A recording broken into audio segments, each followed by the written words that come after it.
May we bow our heads in prayer.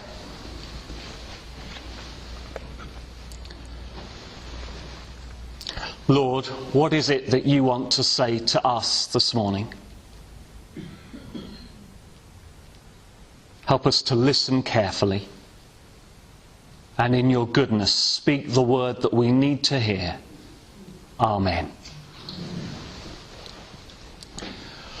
Well, hopefully, after a couple of sermons, if you were here for the last couple, you're beginning to find your way in the book of Judges. It's a book about the people of God who were invited by God to take full possession of the promised land, but who instead of doing that, time and time again compromised and they served other gods. And time again God warns them and allows things to go very wrong, but he never abandons them, and in their direst need he sends help. And that's just what we heard about in our reading, which you can find on the back of notices. Verse 7, the Israelites did evil in the sight of the Lord. They forgot the Lord their God.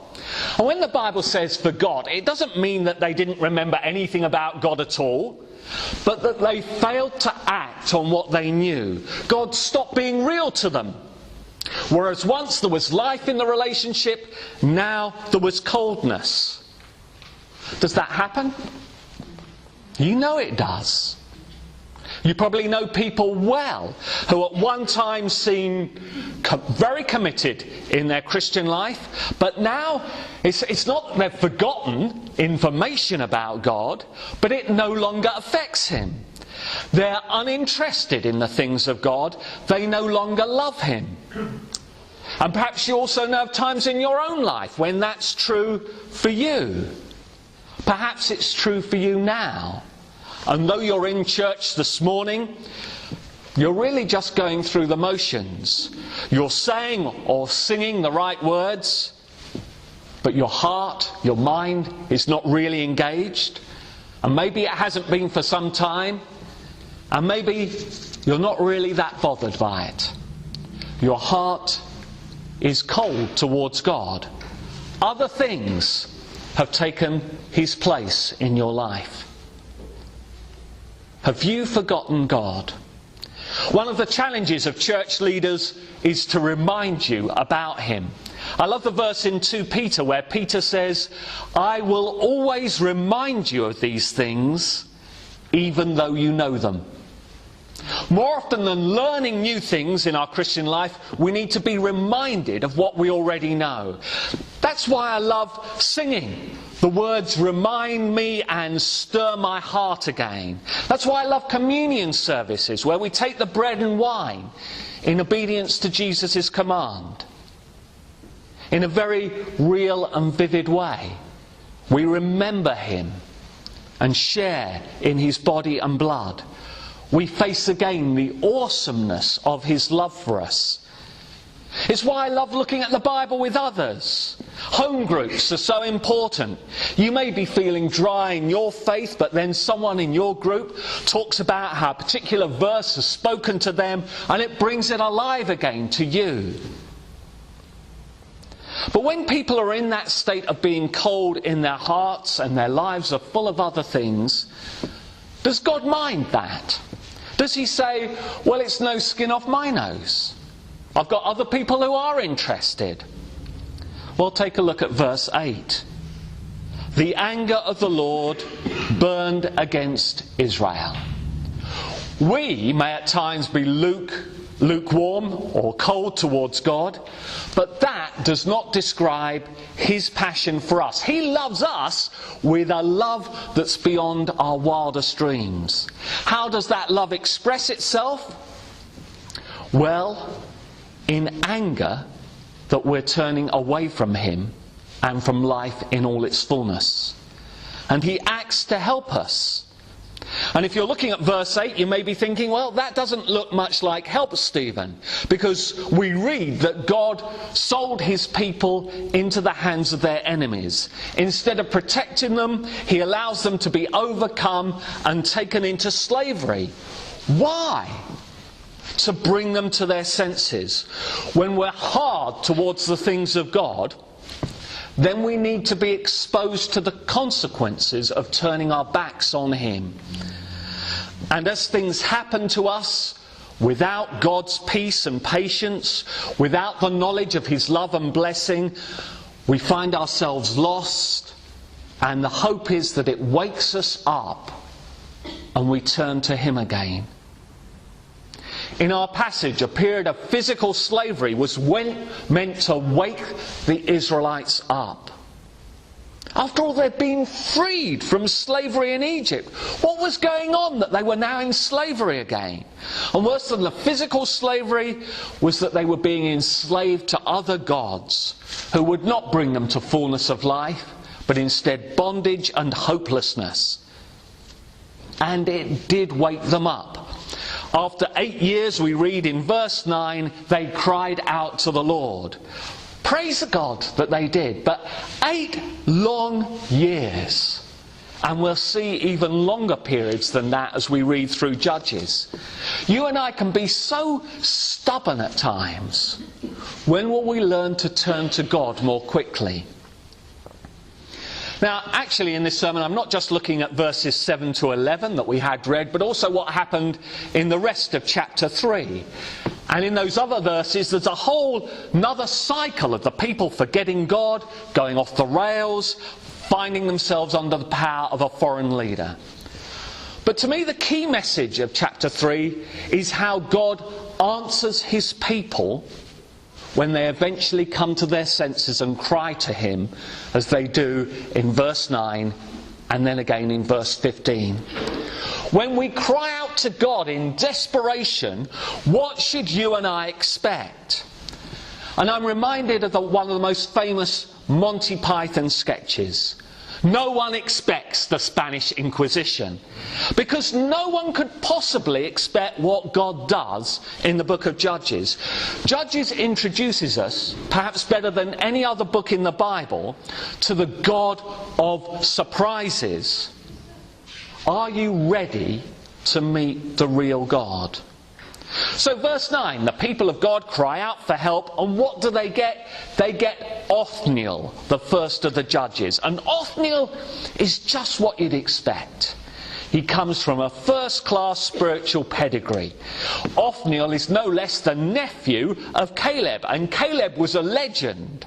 Caleb, together with Joshua, were the 2 spies who defied the other 10 and said, don't look at the power of our enemies in the promised land. Trust God. He'll give us the victory. Caleb was a man of faith, and so was his nephew Othniel, because we've already met him in Judges chapter 1. He was one of the highlights. He had obediently gone into battle and taken the land God had promised. So when you read that he was the first of the judges and that God gave the people victory through him, you're thinking, well, that's just what we'd expect God to do. Such a nice boy, that Othniel. Real leadership quality through and through. And so we fast forward a generation.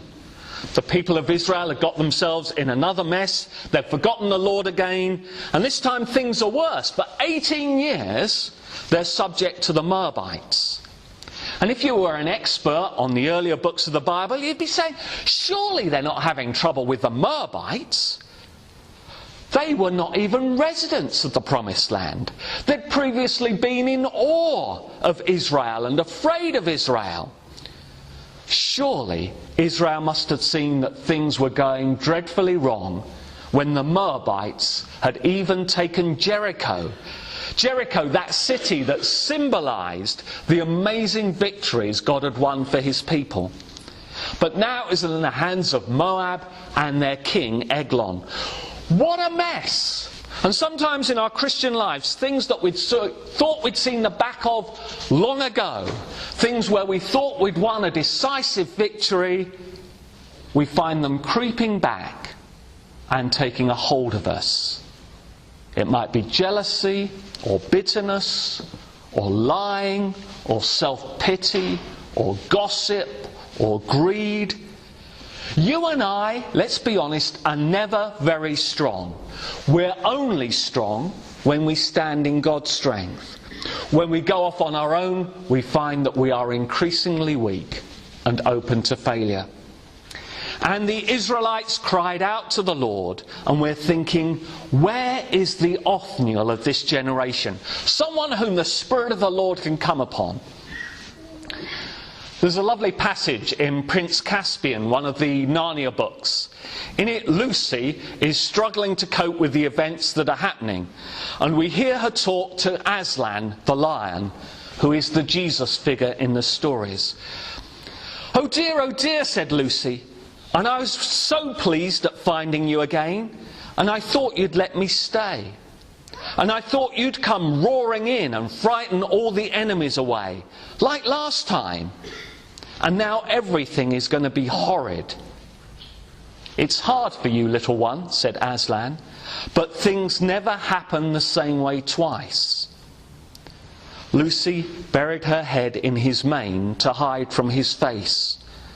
But there must have been magic in his mane. She could feel lion strength going into her. Quite suddenly, she sat up. I'm sorry, Aslan, she said. I'm ready now.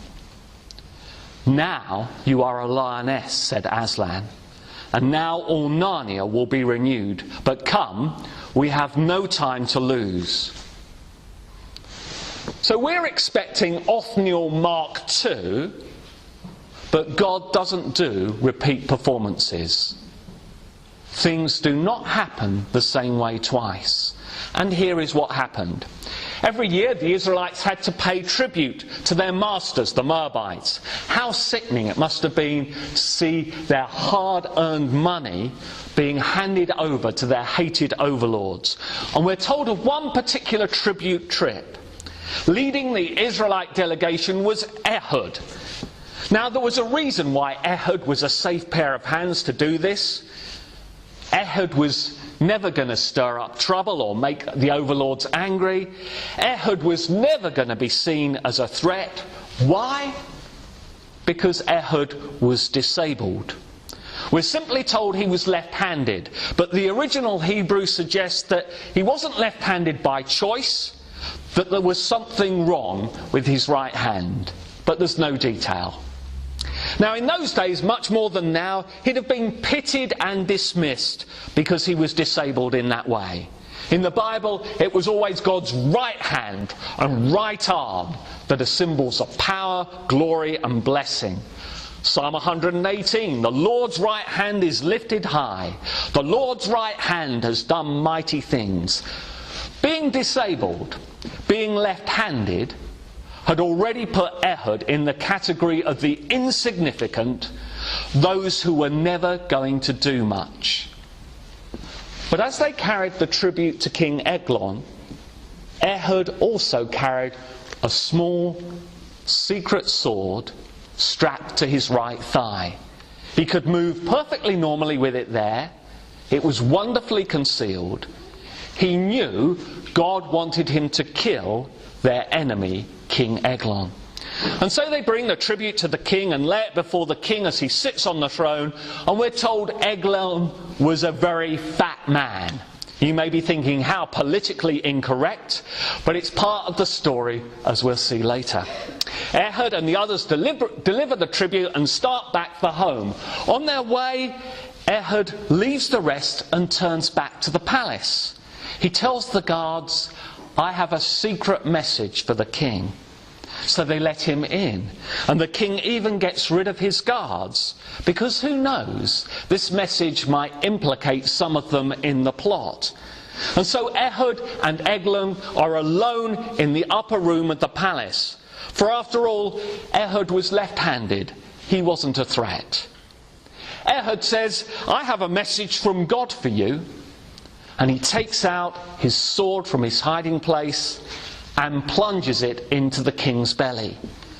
And here we get the delightful details, that the king was so fat that even the handle sank in after the blade, and his bowels discharged, or more literally the Hebrew says, and the dung came out. Why the details? Well, the guards outside get a whiff of this and think the king is having problems with his digestion and has gone to the toilet, so they don't disturb the king. Meanwhile, Ehud locks the door to the upper room, nips out a back way before the guards find the king's body. Using the smell of the bowel release to cover the getaway. Even the writers of Johnny English wouldn't think of that. Ehud escapes back to his people, he blows the trumpet, summons them together, tells them what's happened, and then leads them out to battle. Ehud. And they defeat the Moabites, and for 80 years there was peace. Our God is a God of surprises. And we may be left thinking, did God really use an assassin who used such deceit and cunning and guile to kill? And for the initial hearers of the story, did God really use a disabled person? I wonder, who do we write off as being unusable by God? Perhaps we have a whole list. Alcoholics, addicts, those who are foul-mouthed, those who have committed adultery, those who are liars and gossips. And of course we may be prejudiced against those who are illiterate or poorly educated, or who in some other way fail to live up to our ideal of those who can be used by God. But the book of Judges, if we'll listen to its message, is about to destroy our nice little presumptions about those who God uses. And perhaps you think, well, I don't have any presumptions like that. Well, I can tell you I do.